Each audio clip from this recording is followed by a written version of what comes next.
G'day, fellow Titans, Hunters, and Warlocks. Welcome back to Destiny 2, and today we are going to be exploring the first part of my review of my return to Destiny 2.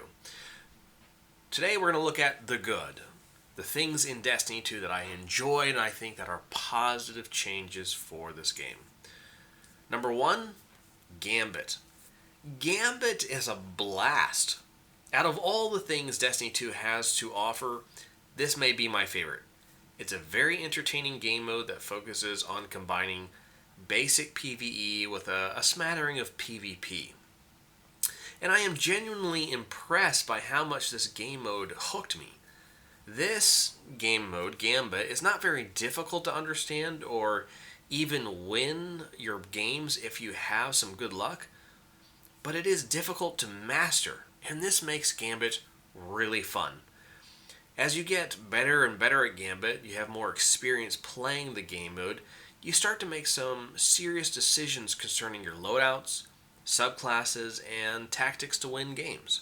Are you going to focus on clearing out mobs of enemies to bank moats faster?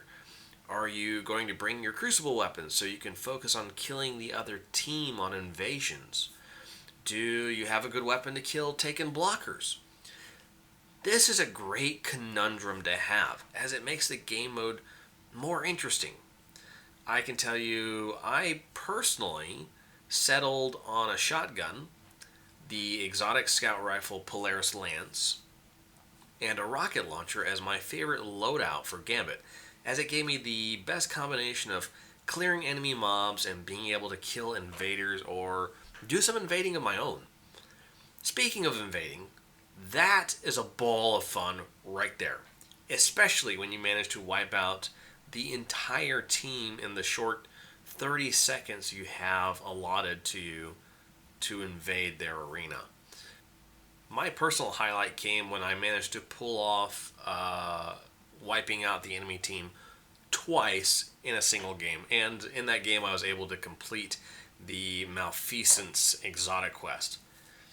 Hands down, Gambit is something that I think Bungie got right in this game. It is fun, it is entertaining, it is something that you can play by yourself and still have success, or it is something that you can do with friends and grind out multiple matches and just have fun hanging out together. It also has that challenge I said of earlier that you have to make decisions to improve yourself at the game or win certain games or accomplish certain triumphs in the game mode. If anything I have seen in Destiny 2, Gambit is something Bungie got right. This was great. I can't say enough how impressed I am by Gambit, and I really think that if Bungie's going to continue doing things in the Destiny franchise, being innovative, they need to look at doing something like this. Gambit, hands down, was my favorite thing about playing Destiny 2. Number 2, grenade launchers. Destiny 2 has a wide variety of weapons, much more so than its predecessor. But the one weapon type that I kept equipping and having a really fun time using were grenade launchers for the special weapon slot.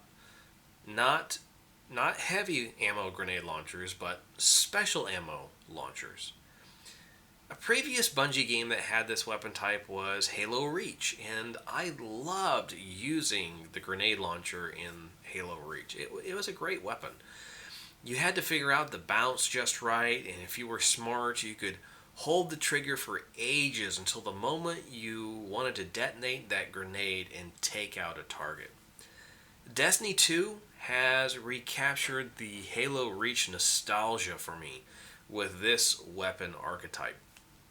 Especially the Salvager's Salvo that was presented in Season 13. This gun is a blast. I put in the time to masterwork this weapon. I enjoyed it so much.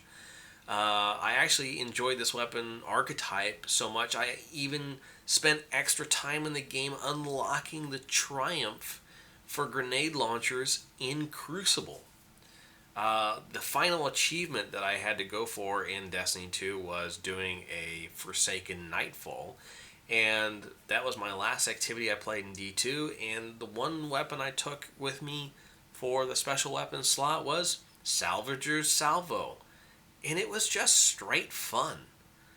This is what good gunplay should be like in an FPS game. It should be something that is challenging, effective, but at the same time, you sit there and you have a blast with it. It's not over. You have to use skill, so it's not overpowered. It's got a good balance point.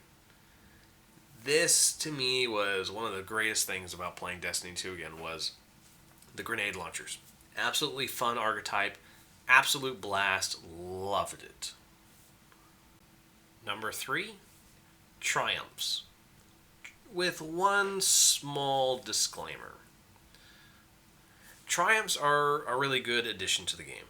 They provide a great incentive to explore extra portions of the game and try different weapon loadouts and subclass usages. They take the place of Grimoire Score from Destiny 1 in that you can look at a player and immediately recognize that this individual has accomplished a lot in the game. The wide variety of triumphs in the game are quite good, actually. They do a great job of pulling players into doing a lot of different activities and game modes to increase your score. They push you to use more than one character, so you're not just focused on playing your Titan, but you're also looking to use your Hunter and your Warlock and try every subclass within each of those 3 characters. It pushes you to use weapons from hand cannons to auto rifles to grenade launchers to sniper rifles to pick something. If you're looking to increase your triumph score, you're going to be trying a lot of different stuff in the game. Triumphs also push you to try different activities from Crucible to PvE to Gambit to pick something. Triumphs are, on the whole, a good addition to the game. And on the whole, are a better reflection of someone's progress in the game compared to Destiny 1's Grimoire Score. However, I will add one little caveat here. The one drawback is they aren't all operating correctly. I had a couple of triumphs not unlocked for me during gameplay, and I even went so far as to record clips and send them to Bungie to show them that something was wrong. Hopefully they get that fixed for players, but in the end, triumphs are a good addition to Destiny 2. Number 4, the Forsaken campaign. I honestly have to say I enjoyed the campaign for the Forsaken DLC more than I thought I would. I still don't like the fact that Cade 6 was killed off, but I can't deny that his murder created a great little piece of D2 storyline for all of the Forsaken DLC. The first and last missions in the main storyline were by far the most enjoyable, as the work put into the game to really provide some great cutscenes was quite well done. Forsaken as a DLC campaign is solid, and I think it deserves recognition as such.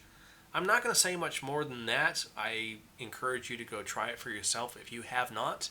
But for those of you who have experienced this campaign, you probably are nodding your heads going, yep, he's right.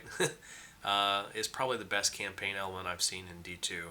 So I'll just leave that there for you, but it does deserve some decent recognition. Number 5, exotic weapons. I have to say there are quite a few exotics in D2 that I think are absolutely fantastic. And I'm sure that a lot of experienced D2 players will not agree with me in which ones I like. For me, my 2 favorites were Malfeasance and Polaris Lance. Malfeasance is just a cool hand cannon, hands down. It looks fantastic. I love the styling on this weapon.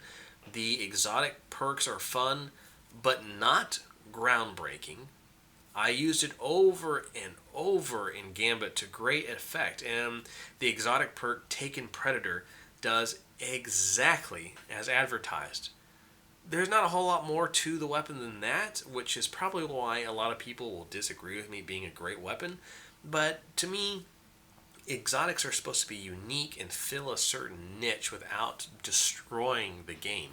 And I like how Malfeasance hits that spot just right. The other exotic weapon I really enjoyed was Polaris Lance. It's a wonderful scout rifle. It has a unique feel among D2 weapons, almost as if you're shooting a blaster cannon from Star Wars instead of a sci fi projectile weapon. The exotic perk, the Perfect Fifth, is really effective against boss targets. And again, I found it fantastic for use in Gambit and also in PvE strikes. There are other good additions to the list, such as Huckleberry, Vigilance Wing, Tiku's Divination, Tractor Cannon, Borealis, Risk Runner, Trinity Ghoul, and of course old favorites such as Mida, Multi-Tool, and Thunderlord. These weapons don't break the game, but they provide a fun and unique gameplay element. This is what exotics should be in the game, and they really hit the sweet spot in terms of weapon gameplay. Number 6, Emotes. This is my last category for the stuff I really liked in Destiny 2, but last but not least, I really do want to talk about the emotes in D2.